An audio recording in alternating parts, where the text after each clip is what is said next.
Hello నమస్తే. నేనైతే ఈరోజు అదేమంటారు మెంతపు కూర చట్నీ చేస్తున్నా. ఫస్ట్ కొన్ని నువ్వులు తీసుకోవాలి, ఏంపిన వీటిని ఇలా వేంపుకోవాలి. పచ్చిమిర్చి కూడా ఇలా రెడ్ ఇట్లా ఈ కలర్ బ్రౌన్ కలర్ రాగానే వీటిని పక్కకు తీసుకోవాలి. మళ్ళీ కొంచెం ఇలా ఆయిల్ వేసుకోవాలి. ఇదే పెంకలో టమాటా ముక్కలు వేసుకోవాలి.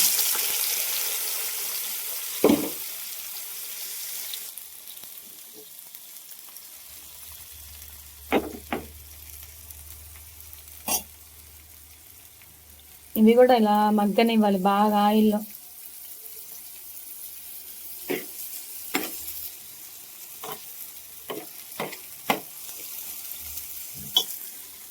మెంతపు కూర ఇలా కడుక్కోవాలి నీట్గా. పచ్చిమిర్చి, నువ్వులు వేసుకోవాలి, పల్లీలు వేసుకుంటే అంత బాగోదు. టమాటా ముక్కలు,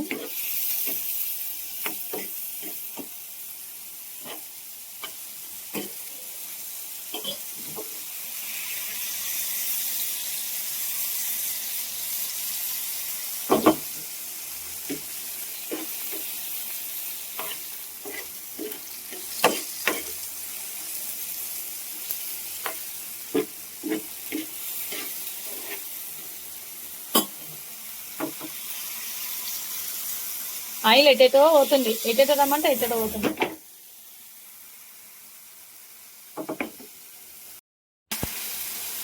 బాగా మగ్గనివ్వాలి.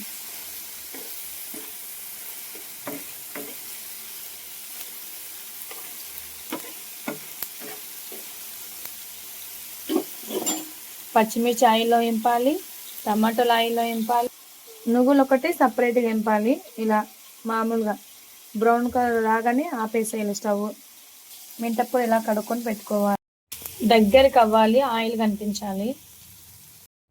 ఇది ఇట్లా పక్కన పెట్టేసుకోవాలి. ఏంపింది ఆయిల్ ఏంపింది కదా, పచ్చిమిర్చి టమాటా ఇంకా మెంతపు ఏంపైంది చూడండి ఒకసారి. ఎంతైంది చూడండి, కొంచెం లైట్గా అయిపోయింది మొత్తం ఏగి ఏగి. అబ్బో బాబోయ్, ఏంటో నాన్న ఈ కూరగాయలు తినాలంటే భయం వేస్తుంది. ఇది చూడు ఎంత అయింది, ఉడికి ఉడికి ఉడికి ఆయిల్లో బాగా ఇలా ఫ్రై అవ్వాలి. పచ్చి వాసన పోయేంత వరకు ఇలా ఫ్రై అయిన తర్వాత వీటిని మిక్సీకి వేసుకోవాలి. పొడి కొట్టుకోవాలి. ఫస్ట్ నువ్వులు పొడి కొట్టుకోవాలి. అందులోకి పచ్చిమిర్చి ఆయిల్ వేపినవి ఉన్నాయి కదా, పచ్చిమిర్చి ముక్కలు ప్లస్ టమాటా ముక్కలు మళ్ళీ మిక్సీకి వేయాలి. ఇలా రుబ్బుకున్న తర్వాత వెల్లుల్లి రెబ్బలు ఇంకా జీలకర్ర వేసుకోవాలి. వేంపిన మెంతికూర ఉంటుంది, అది ఉంటుంది, అది కూడా అందులో వేసుకోవాలి. అయ్యి బాబోయ్, నేను అసలు అయిందే మర్చిపోయా, ఉప్పు మర్చిపోయాను. మీరు ఫస్ట్లోనే వేసుకోవచ్చు. నాకు కొంచెం మతిమరుపు కాబట్టి ఉప్పు తర్వాత వేసుకున్నా. అయిపోయింది, రెడీ అయిపోయింది చట్నీ. తీసేసి పోపు పెట్టుకోవడమే.